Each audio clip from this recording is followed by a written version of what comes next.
জাহাঙ্গীরনগর বিশ্ববিদ্যালয় কেন্দ্রীয় ছাত্র সংসদ ও হল সংসদ নির্বাচনের ২১ হলের মধ্যে ইতোমধ্যে ১৮টি হলের ভোট গণনা শেষ হয়েছে। আরও ৩টি হলের গণনা চলমান আছে। ইতোমধ্যে ১০টি হল সংসদের ফলাফল প্রকাশ করা হয়েছে। এখন জুমার নামাজের বিরতি চলছে। তবে পূর্ণাঙ্গ ফল পেতে রাত ১০টা বেজে যেতে পারে বলে জানিয়েছেন জাহাঙ্গীরনগর বিশ্ববিদ্যালয়ের প্রক্টর ও শিক্ষার্থী সংসদ নির্বাচন কমিশনের সদস্য সচিব ডক্টর রাশিদুল আলম। এর আগে বিশ্ববিদ্যালয়টির ভিসি জানিয়েছে দুপুর নাগাদ ফলাফল প্রকাশ হতে পারে।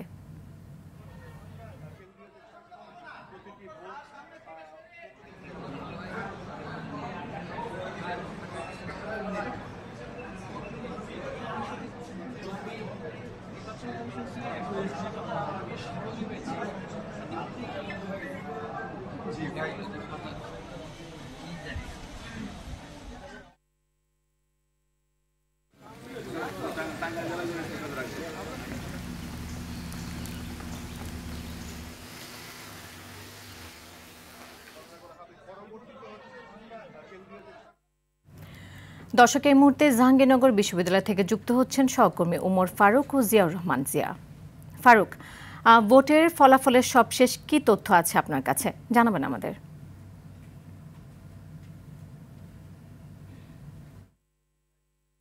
ভবন রয়েছে, সেই সিনেট ভবনের সামনে আমি দাঁড়িয়ে রয়েছি। তো সিনেট ভবনে কিন্তু গত রাত থেকে কিন্তু যে নির্বাচন জাকসুর যে ৩৩ বছর পর নির্বাচন অনুষ্ঠিত হয়েছে, সেই নির্বাচনের যে ভোট গণনা কার্যক্রম সেটি কিন্তু অব্যাহত রয়েছে। ইতিমধ্যে 18টি হলের কিন্তু ভোট গণনা সম্পন্ন করেছে নির্বাচন কমিশন। এর মধ্যে 10টির ফলাফলও কিন্তু ঘোষণা জানা গেছে বলে আমরা দেখেছি।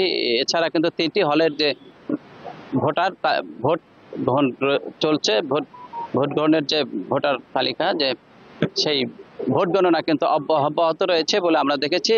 নামাজের বিরতির পর কিন্তু ভোট গণনা শুরু হওয়ার কথা থাকলেও এখন পর্যন্ত ভোট গণনা শুরু হয়নি।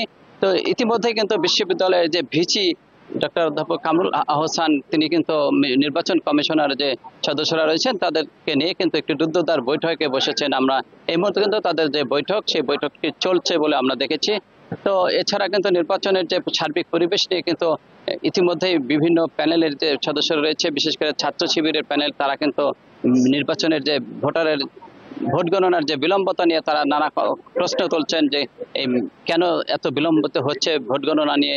এটা নিয়ে তারা কিন্তু বিভিন্ন অভিযোগ করে চলেছেন বলে আমরা দেখেছি। তো এই নির্বাচন যে এরপরে কিন্তু হল সংসদ নির্বাচনের যে ভোট গণনা চলছে, এরপরে কিন্তু জাকসুর যে কেন্দ্রীয় সংসদ নির্বাচন, সেগুলোর ফলাফল কিন্তু ঘোষণা করবেন নির্বাচন কমিশন। তো নির্বাচন কমিশনার যে প্রক্টর রয়েছেন, তিনি আবার নির্বাচন কমিশনের সদস্য সচিবও, তিনি যেটা জানিয়েছেন 10টার আগে কিন্তু ভোটের যে ফলাফল সেটি ঘোষণা করা সম্ভব হবে না বলে আমাদেরকে জানিয়েছেন।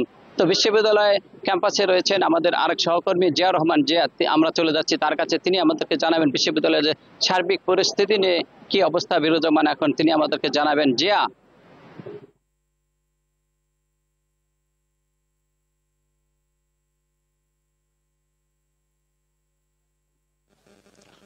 ফারুক, ধন্যবাদ আপনাকে। আপনি যেটি বলেছেন যে বিশ্ববিদ্যালয়ের সার্বিক নিরাপত্তার বিষয়টি আপনি জানতে চাইছেন। আসলে আমরা গতকালকেই থেকে দেখেছি যে বিশ্ববিদ্যালয়ের যে এই যে জাকসু নির্বাচন এবং হল সংসদ নির্বাচন, সেই নির্বাচনকে ঘিরে প্রশাসনের পক্ষ থেকে নিরাপত্তার চাদরে ঢেকে দেওয়া হয়েছে সমগ্র বিশ্ববিদ্যালয়টিকে। আমরা যেটি দেখেছি যে বিশ্ববিদ্যালয়ের যে মূল ফটক এবং মূল ফটকের ভিতরে এবং বাইরে পুলিশ প্রশাসন মোতায়েন রয়েছে। এছাড়া হলগুলোর বিভিন্ন পয়েন্টে পুলিশ প্রশাসন মোতায়েন রয়েছে এবং সার্বিক নিরাপত্তায় তারা কাজ করে যাচ্ছেন। আমরা কথা বলেছি এখানে যারা 33 বছর পর ভোটার রয়েছেন, তারা যে ভোট দিয়েছেন, তারা ফলের জন্য, রেজাল্টের জন্য অধীর আগ্রহে অপেক্ষা করছেন। তারা যেটি বলেছেন যে প্রশাসন আরেকটি গুরুত্ব সহকারে বিষয়গুলো নিলে হয়তো বা তারা অতি দ্রুত ফলাফল পেত। আপনি জানেন যে গতকাল রাত 10টার পরে নির্বাচনের যে ফলাফল, সেটি নির্বাচনের যে ভোট, সেই ভোট গণনা শুরু হলে এখনো পর্যন্ত কিন্তু আমরা যেটি জেনেছি যে 18টির হলের ভোট গণনা শেষ হয়েছে। এখনো পর্যন্ত 3টি হলের ভোট গণনা বাকি, টোটাল 21টি হলের ভোট গণনা শেষে পরবর্তীতে আবার জাকসুর যে ভোট গণনা সেটি শুরু হবে। সব মিলিয়ে আমরা বলতে পারি যে বিলম্ব হচ্ছে, তাতে করে সাধারণ যে ভোটাররা রয়েছে তাদের মনে একটি মিশ্র প্রতিক্রিয়া দেখা দিচ্ছে। এছাড়া আমরা কিছুক্ষণ আগে দেখেছি যে এই যে হাতে গোনা ভোট, সেজন্য একজন রিটার্নিং অফিসার তিনিও তাদের প্রতিক্রিয়া ব্যক্ত করেছেন। তারা যেটি বলেছেন যে ইতিপূর্বে তাদেরকে প্রশাসনের পক্ষ থেকে ভোট গণনার সেটি মেশিনে মেশিনের মাধ্যমে কাউন্টিং এর কথা বলা হলো, পরবর্তীতে তারা নির্বাচনের আগের দিন তারা জানতে পেরেছেন সেগুলোকে তারা হাতে ভোট গণবে, যার কারণে রিটার্নিং অফিসার যারা আছেন তারা নিরপেক্ষ ছিল যে এই যে কাজ করছেন তাদের ক্লান্ত হয়ে পড়েছেন, তারা অনেকে অসুস্থ হয়ে পড়েছেন। তারা যেটি বলছেন যে প্রশাসনের এটি গুরুত্ব সহকারে দেখা উচিত ছিল এবং গুরুত্ব সহকারে দেখলে হয়তো বা এত সময় লাগতো না ভোট গণনার ক্ষেত্রে। তো আমরা সব মিলিয়ে বলতে পারি যে জাহাঙ্গীরনগর বিশ্ববিদ্যালয়ের যে নির্বাচন, সেই নির্বাচনের ফলাফলের অপেক্ষা রয়েছে পুরো জাহাঙ্গীরনগর ইউনিভার্সিটির শিক্ষার্থী, শিক্ষক, ছাত্র এবং যারা প্রতিদ্বন্দ্বিতা করছেন তারা।